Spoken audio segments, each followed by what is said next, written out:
नमस्कार दोस्तों, मैं देवेश चौहान स्वागत करता हूं मेरे YouTube चैनल पे। आज हम लोग सबसे इम्पोर्टेंट और महत्वपूर्ण टॉपिक जो है घातांक, उसको पढ़ने वाले हैं। घातांक अर्थात एक्सपोनेंट, या इसी को बोल देते हैं पावर।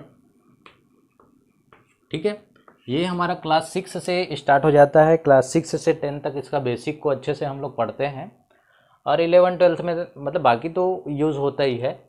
ठीक है, तो हमारा जो शिक्षक परीक्षा है छत्तीसगढ़ में जो होने वाली है, उसका इकाई 2 है। ठीक है, शिक्षक पात्रता परीक्षा आपका सहायक शिक्षक, शिक्षक और व्याख्याता तीनों में घातांक से रिलेटेड क्वेश्चन आते हैं। ठीक है, तो हम आज घातांक के बेसिक को समझने की कोशिश करेंगे। ठीक है, एक्चुअली में घातांक होता क्या है, एक्सपोनेंट क्या होता है, पावर क्या होता है। तो सबसे पहले अपन देखते हैं इसकी पहचान क्या है। ठीक है, किसको हम घातांक कहते हैं। मान ले जाए हमारे पास एक संख्या है 10⁵। ठीक है, दूसरी संख्या है 3⁶, तीसरी संख्या है 2⁻10। ठीक है, तो अगर कोई भी संख्या इस प्रकार लिखी जाती है, ठीक है, कि उसका आधार है और ये उसका घात है, ये संख्या का आधार है और ये संख्या का घात है, ये संख्या का आधार है और ये संख्या का घात है। इसका मतलब ये होता है कि इसमें 3 जो है वो 6 बार शामिल है। कितने बार शामिल है? 6 बार। इसमें 2 जो है वो 10 बार शामिल है। ठीक है, इसमें 6 बार शामिल है, इसमें 10 बार शामिल है। ठीक है, और इसमें जो 10 जो है वो कितने बार शामिल होगा? 5 बार शामिल है। इसका मतलब क्या है, इसको समझने के लिए मैं एक छोटा सा फंडा बताता हूँ। आप लोगों ने कहानी सुनी होगी विक्रम बेताल। ठीक है, विक्रम बेताल की कहानी में क्या होता है कि विक्रम जो है बेताल को पेड़ से हमेशा पीठ पे लाद के ले जाता है साधु के पास। ठीक है, और उस जो बेताल है वो कंडीशन रखा रहता है कि विक्रम तू जब भी मुंह खोलेगा मैं रिटर्न पेड़ में चला जाऊंगा। तो वो क्या करता है, हमेशा कहानी सुनाता था, विक्रम को क्वेश्चन पूछता था। जैसे ही विक्रम उसका जवाब देता था, उड़ के चला जाता था कहाँ? पेड़ के पास। तो बार बार वैसे विक्रम बेताल का होता था। तो ये मान के चलिए ये हमारा विक्रम है। ठीक है, जो डिजिट है, बेस है, जो आधार संख्या जिसको बोल रहा हूँ, जो बेस बोल रहा हूँ, इसको बेस भी बोलते हैं। ठीक है, इसको आधार संख्या भी बोलते हैं। ठीक है, तो इसको हम मान लेते हैं हमारा विक्रम है। और ये जो पावर है, जो घात है, जो हमारा घात, या इसको बोलूं पावर, या बोलूं इसको एक्सपोनेंट, ये हमारा क्या है? बेताल है। इसको अच्छे से याद रखिएगा। विक्रम जितने बार बेताल को लेके आएगा उतना उसके कंधे पे ये डिजिट रखेगा। ठीक, समझ में आया?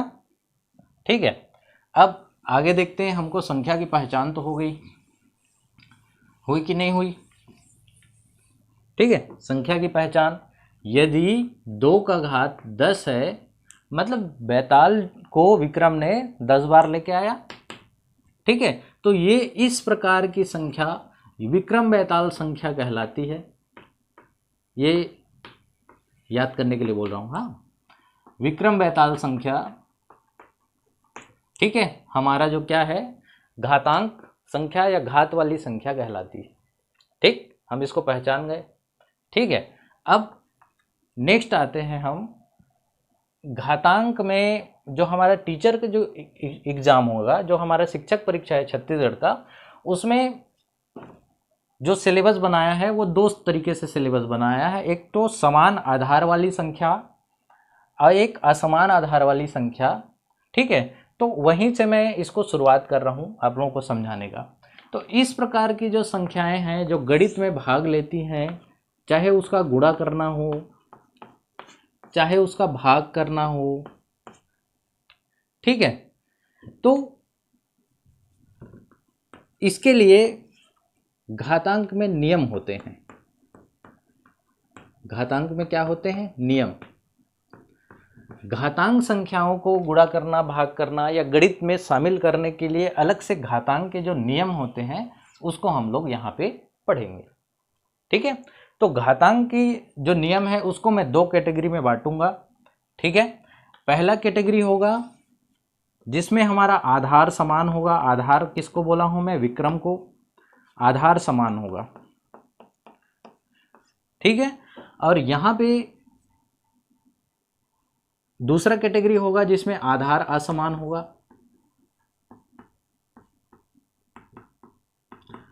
अब जब मैं इसका एग्जाम्पल लिखूंगा तभी आप लोगों को समझ में आएगा। एक कैटेगरी ऐसा होता है, एक नियम आधार जो घातांक के नियम है वो एक कैटेगरी ऐसा होगा जिसमें आधार समान होगा, मतलब विक्रम समान होगा, बैताल असमान होगा। और एक कैटेगरी होता है फार्मूले का जिसमें आधार असमान है, मतलब विक्रम चेंज हो रहा है और बैताल समान रहेगा, बैताल समान रहेगा, ठीक। अब लिखूं कैसे इसको देख लीजिए। अगर हमारे पास संख्या है 2 का पावर 10, 2 का पावर 6, 2 का पावर 5, यहाँ पे आधार समान है, घातांक अलग अलग है, ठीक है। और एक कैटेगरी हो गया 2 के पावर 6, 3 के पावर 6, 4 के पावर 6, यहाँ पे आधार असमान है और घातांक सेम है। तो अगर इसको हमारे लैंग्वेज में समझे तो विक्रम समान रहेगा तो बेताल असमान रहेगा, और जब बेताल समान रहेगा तो विक्रम असमान रहेगा। तो इस प्रकार मैं घातांक के नियम को दो कैटेगरी में बांटा हूं। अब उसको आप डिटेल में देख लेते हैं, ठीक है। पहले उसको नोट करते हैं अपन, ठीक है। तो पहला जो फार्मूला हमारा होगा जिसमें आधार समान है, क्या होगा? a का पावर m गुणित a का power n equal to a के पावर m प्लस n। आगे मैं इसको डील करते जाऊंगा, अभी एक बार आप पूरा फार्मूला को लिख लीजिए, ठीक है। जब आधार समान हो तो घात जुड़ जाएंगे, गुणा है, गुणा के लिए जोड़ना, ठीक है।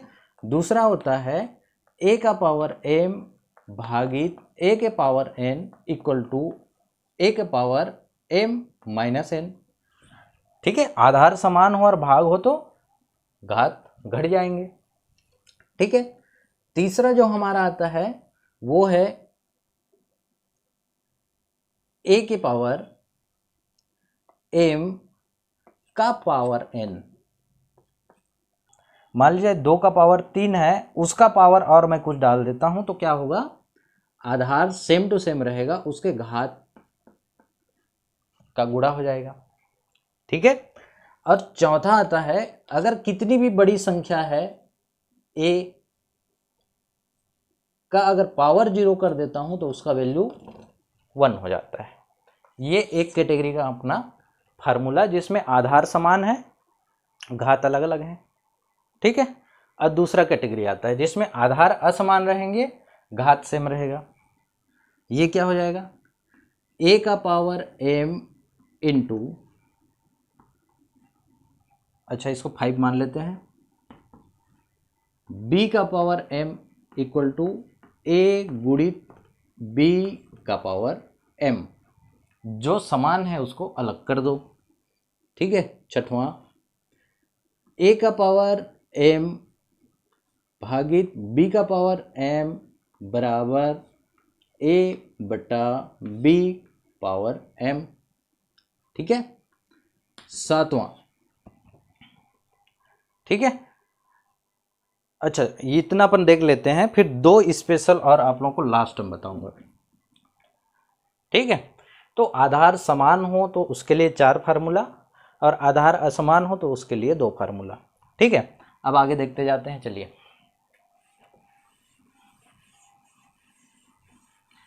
आप चाहें तो इसका स्क्रीनशॉट मार के रख सकते हैं, या इसको अगर मैथ्स पढ़ रहे हैं और वाकई में पढ़ना ही है तो पेन कलम लेके बैठिए और फर्राटेदार लिखते जाइए, ठीक है। तो पहला फार्मूला हम लोग को ये बोलता है कि, ठीक है, आधार समान है, a के पावर m गुणित a के power n equal to a का पावर m प्लस n। याद रखना है आधार समान हो और उनको गुणा करना है तो घात जो है जुड़ जाते हैं, ठीक है। घात क्या होगा? जुड़ जाता है,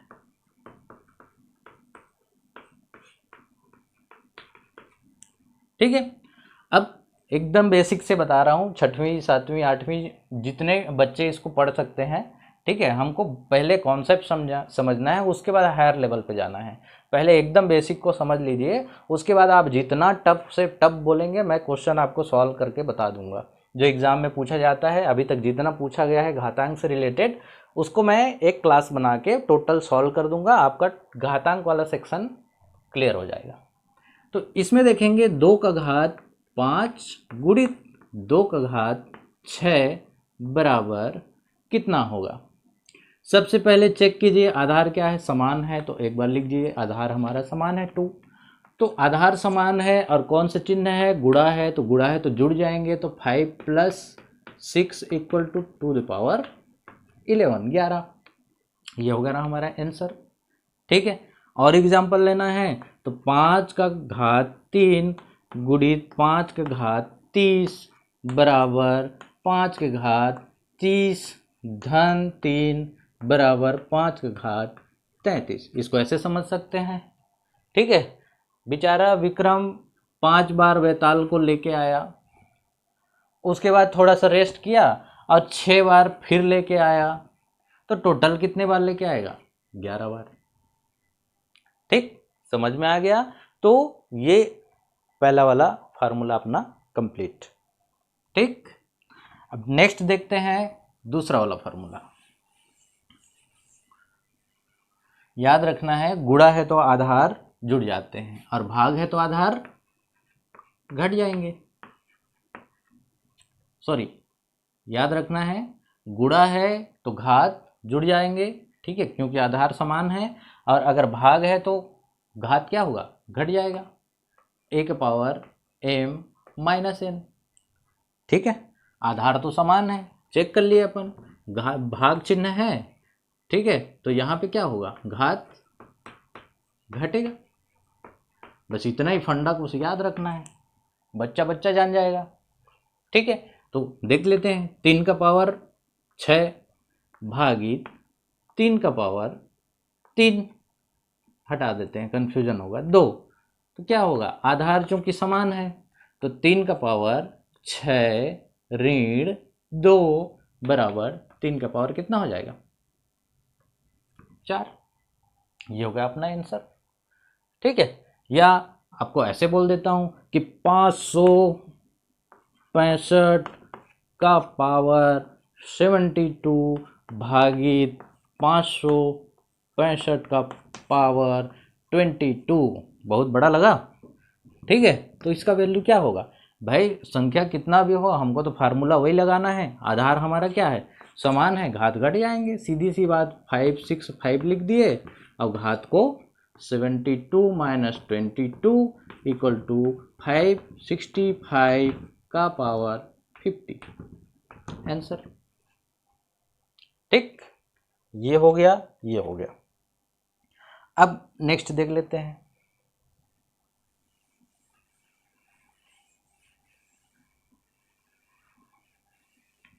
आप स्क्रीनशॉट मार सकते हैं। ठीक है, जो भी आप लोगों को लगता है सजेशन है तो आप कमेंट कर सकते हैं, हम और बेटर कर लेंगे क्लास को। नेक्स्ट आता है हमारा थर्ड, a⁻m का पावर n = a⁻m × n। ठीक है, उदाहरण के लिए मैं ये ले लेता हूं कि 3 का पावर 10 है, उसमें मैं और पावर लगा दिया 2। ठीक है, तो क्या हो जाएगा, 3 का पावर 10 गुणित 2 बराबर 3 का पावर 20। या कर सकता हूँ यहाँ पे, जैसे 99 का पावर 2 का पावर 5 = 99 का पावर 2 गुणित 5 = 99 का पावर 10। ठीक, मेरा समझाने का मतलब है, आप फंडा समझिए, टेक्निक समझिए कि हो क्या रहा है। संख्या छोटा बड़ा कुछ भी हो, आपको वही टेक्निक फॉलो करना है। ठीक है, यदि घात का घात है तो घात गुणा हो जाता है, बस इतना ही याद रखना है। घात का घात है तो क्या होगा, घातों का गुणा। ठीक, अब आते हैं नेक्स्ट चौथा वाला। ये चौथा वाला जबरदस्त है। ठीक है, हम लोग एक फंडा पढ़ते थे कि चाहे कितनी भी बड़ी संख्या हो उसमें जीरो का गुणा करो तो क्या मिलेगा, जीरो। ठीक है, मान ले जाए मैं किया 10 गुणित 50 गुणित 70 गुणित 10 का घात 5 गुणित, है ना, 1 5 6 5 2 0 गुणित, है ना, जीरो। आंसर क्या आएगा? चाहे संख्या कितनी भी बड़ी हो, अगर हम उसमें जीरो का गुणा कर देंगे तो हमको आंसर क्या मिलेगा, जीरो। वैसी है संख्या कितनी भी बड़ी हो, 99 हो कि 99.999999 जितना भी डाल दो, अगर घात में जीरो डाल दिए तो हमको क्या मिल जाएगा, 1। ठीक है, ये फार्मूला हमको यही बताता है, a के पावर 0 इक्वल टू 1। चाहे किसी भी संख्या हो उसके घात में अगर हम जीरो लगा देते हैं तो उसका वैल्यू हो जाता है 1, ये फार्मूला। ठीक, तो हम आधार समान वाला पढ़ लिए। ठीक है, आधार समान हो तो हम क्या क्या फार्मूला और कैसे यूज़ करते हैं वो हमने पढ़ा। ठीक है, तो इसी में आपका जो गुणा और भाग है, ये टीचिंग के एग्ज़ाम में पहला टॉपिक बनाया है कि समान आधारों वाली संख्या का गुणा एवं भाग। आप देख सकते हैं सिलेबस। ठीक है, शिक्षक परीक्षा एग्जाम का इकाई 2 में बनाया है। ठीक है, उसके बाद घातांक का नियम बनाया है जो अपन ये पढ़ रहे हैं। अब नेक्स्ट आता है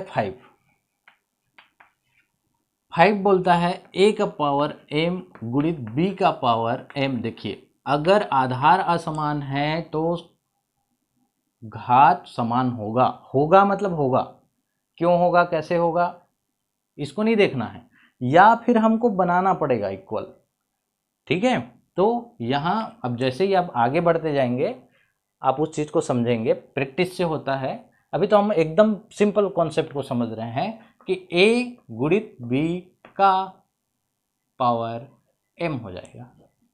जैसे मैं 2 का घात 6 गुणित 3 का घात 6 अगर कर देता हूँ तो 2 गुणित 3 पूरे का घात 6 होगा। ठीक है, इसका मतलब ये है 6 का घात 6 होगा। ठीक, समझ में आ गया। अब इसको चाहो तो भारी भरकम संख्या इस्तेमाल कर दो कि आपका 98 पावर 3 गुणित, ठीक है, 98 पावर 100 इक्वल टू क्या होगा, 98। अच्छा सॉरी, ये हमको क्या करना है, आधार को अलग अलग रखना है। ठीक है, 89 का पावर 3 तो हमको मिलेगा क्या, 98 गुणित 89 पावर 3। ठीक, समझ में आ गया। तो ये हो गया हमारा पांचवा वाला कि ऐसे होता है, घात अगर समान है, जो समान है उसको निकाल दो बाहर, कॉमन ले लेते हैं। ठीक है, क्लियर हो गया। अब नेक्स्ट आता है 6 वाला।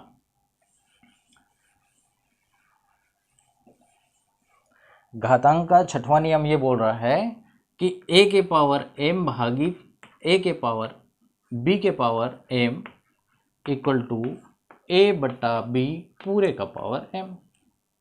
सिंपल से समझे, 5 के पावर 6 भागित 4 का पावर 6 बराबर 5 बटा 4 का पावर 6। ठीक, प्रैक्टिस में इसमें आगे बढ़ते जाएंगे। ठीक है, पहले क्या करना है वो देख लेते हैं। ये हमारा हो गया आंसर। ठीक है, अब यहाँ लिख देते हैं, हम मान ले जाए कि 98 का पावर 3, 89 का पावर, ठीक है, 3 इक्वल टू क्या होगा, 98 बटा 89 का पावर 3। ठीक, समझ में आ गया। तो आधार समान है जिसके, वो हमने पढ़ लिया। ठीक है, और जिसका आधार असमान है वो भी हमने पढ़ लिया। अब दो और आप लोगों को फार्मूला में बता देता हूँ जो महत्वपूर्ण है बहुत ज़्यादा। अब मैं इसको भी मिटा देता हूँ।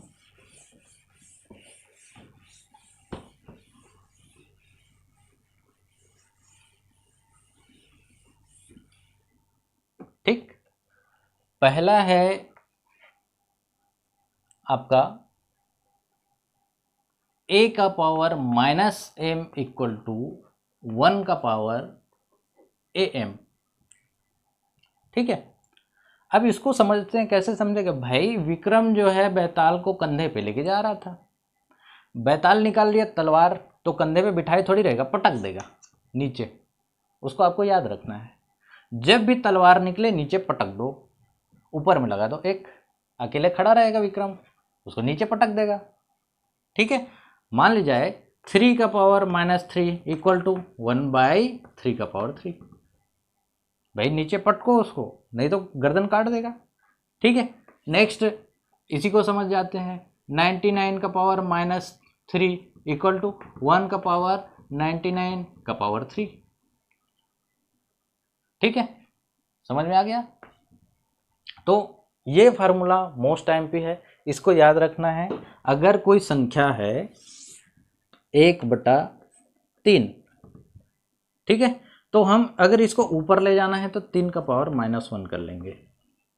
ठीक है, या 3 के पावर -1 को हम 1/3 भी लिख सकते हैं, ये याद रखिएगा। ठीक है, अगर हम नीचे को ऊपर ले जाएंगे तो माइनस हो जाएगा, और अगर ऊपर में माइनस रहेगा तो हम उसको नीचे पटक देंगे। ठीक है, दोनों आपस में बराबर होते हैं। ये एक मोस्ट आईएमपी आप लोगों को समझना है। ठीक है, क्लियर हो गया। अब नेक्स्ट आता है हम लोगों का दूसरा वाला, करनी से संबंधित, रूट से संबंधित।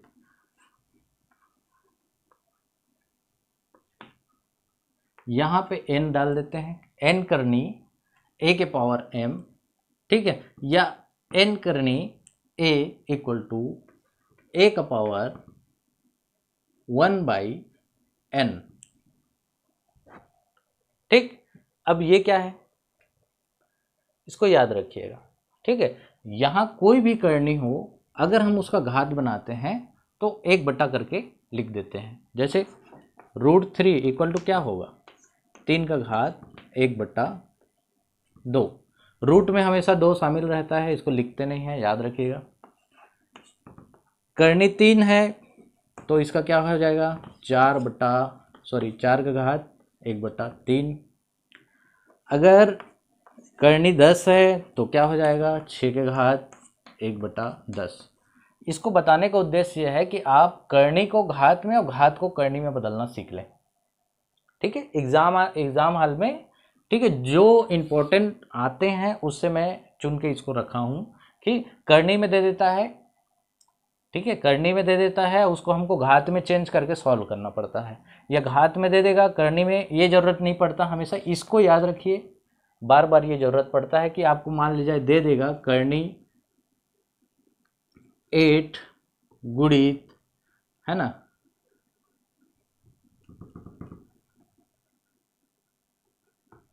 गुणित करनी 9 बराबर कितना होगा। ठीक है, तो हम लोग ये देखेंगे कि 16 का घात 1/2, ठीक, गुणित 9 का घात 1/2। क्यों, दिस फार्मूला से। ठीक है, मैं हमेशा बोल रहा हूं, अगर कुछ नहीं लिखा है मतलब 2 है, तो क्या हो जाएगा, यहां पे 4 का वर्ग होता है। ऐसा सिचुएशन आपको लाना पड़ेगा, ऐसा सिचुएशन बार बार आएगा, उसको याद रखिएगा। जितना घात नीचे में है, जितनी संख्या उतना आपका घात बनता है, ऐसा फिट रहता है, गणित ऐसे बनाया जाता है। ठीक है, क्लियर हो गया। तो आपका 4 का वर्ग और 1/2 गुणित 3 का स्क्वायर 9 होता है 1/2। ठीक है, 4 का घात 2 गुणित 1/2, ये कैसे हुआ बताइए, ये कैसे हुआ। तो हम लोग पढ़ते हैं a के घात m का घात n बराबर 1 घात m गुणित n, ठीक है। और यहाँ पे और क्या आएगा, 3 का घात 2 गुणित 1/2, ये कट गया, ये कट गया, हमारे पास क्या बचा, 4 का पावर 1 गुणित 3 का पावर 1 इक्वल टू 12।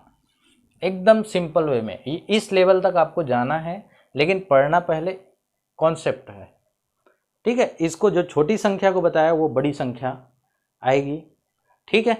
क्लियर हो गया। तो इतने हम लोग फार्मूला घातांक के नियम में देख चुके हैं, ठीक है। कुछ समझ नहीं आएगा तो आप बोल सकते हैं, ठीक है। अब ये डरने वाली कोई बात नहीं है, वो दिया रहता है। ऐसा है अगर यहाँ पे √3 दिया रहेगा, उदाहरण के लिए यहाँ पे कर्णी 3 दिया गया रहेगा, तो यहाँ पे 8 देगा, क्यों, हमको उसको पावर बनाना रहता है, ठीक है। तो इसको अगर हम पावर में चेंज करेंगे तो 8 का घात 1/3 हो जाएगा, और 8 हमेशा 2 का घात 3 8 होता है, ठीक है। और ये 3 रहेगा, और ये 3 3 कट जाएगा, इक्वल टू 2 मिलेगा। ऐसे दिया रहता है, उसको डरने वाली कोई बात नहीं हम लोग को, ठीक है। समझ में आ गया। तो जो लास्ट में बताया हूँ फार्मूला, ये दोनों फार्मूला अच्छे से याद रखना है, क्वेश्चन यहाँ से आता है। बाकी गुणा भाग जो है वो तो अपन को देखना ही है, ठीक है। तो जब भी मैथ्स का क्लास पढ़ रहे हैं, या तो नोटबुक लेके बैठे या स्क्रीनशॉट मार लेंगे, जो समझ में नहीं आएगा उसको कमेंट कर देंगे, मैं आपको और स्पेशली उसको बता दूंगा, ठीक है। अगर एक आध क्वेश्चन देख लें, सिंपल सा क्वेश्चन अगर अपन को सॉल्व करना है, ठीक है, तो एक आध क्वेश्चन ऐसे देख लेते हैं कि मान लीजिए 2 का पावर 6 गुणित 3 का पावर 5 है, ठीक है। और मान लीजिए 2 का पावर 5 है, ये दे दिया, अपन इसको सॉल्व करना है, तो कैसे सॉल्व करेंगे, ठीक है। मैं डायरेक्ट टफ क्वेश्चन उठा रहा हूँ, ठीक है। Tough question in the sense जिसमें आपको सोचना पड़े, जो कभी नहीं, जो नहीं पढ़ा है, जो नहीं जान रहा, उसको सोचना पड़ेगा, ठीक है। तो सोचना ये है कि देखिए ये आधार इसका समान है, तो 2 का पावर 6 गुणित 2 का पावर 5 गुणित 3 का पावर 5, इसको मैं एक जगह ले आया, ठीक है। अब इसमें क्या किया, 2 का पावर आधार समान है तो घात जुड़ जाएंगे, ठीक है। ये कुछ नहीं होगा, याद रखिएगा, या तो आधार समान होने चाहिए या घात समान होने चाहिए, तभी घातांक का नियम लगता है, अन्यथा नहीं लगता। तो 2 का पावर 11 गुणित 3 का पावर 5, ये हो जाएगा आपका आंसर। तो ढूंढना है हमको, मैं इसीलिए पहले बता चुका हूँ, या तो आधार समान रहेंगे या घात समान रहेंगे, तब जाके फंडा लगेगा।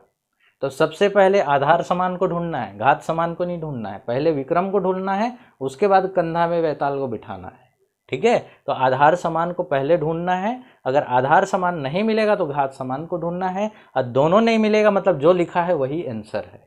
यहाँ पे देखिए, ना आधार मिला ना घात मिला, मतलब ये हमारा क्या है, आंसर है, ठीक है। समझ में आ गया। अब एक क्वेश्चन ऐसे ले लेते हैं, चलो ये इसको क्वेश्चन 1 मान लेते हैं। क्वेश्चन 2, एक क्वेश्चन ऐसे ले लेते हैं कि हम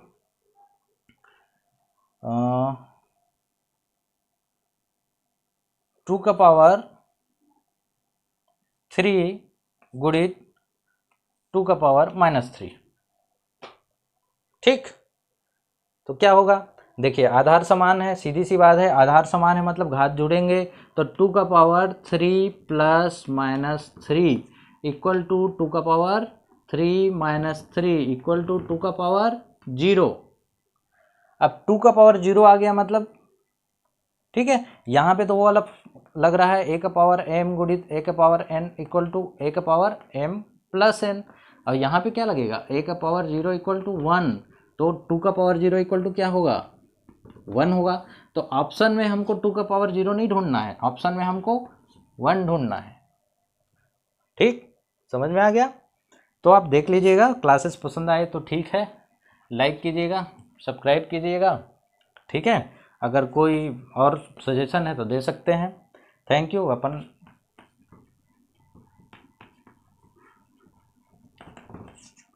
थैंक यू। कोशिश कीजिए कि वो बच्चे जो ना पढ़ सकते हों, जो कोचिंग नहीं जा सकते हों, उनके पास मेरा वीडियो पहुंचे, शेयर कीजिएगा, ठीक है। उनका भलाई कर दीजिएगा, जो जानते हैं वो, जो नहीं जानते हैं उनके पास शेयर कर दीजिएगा।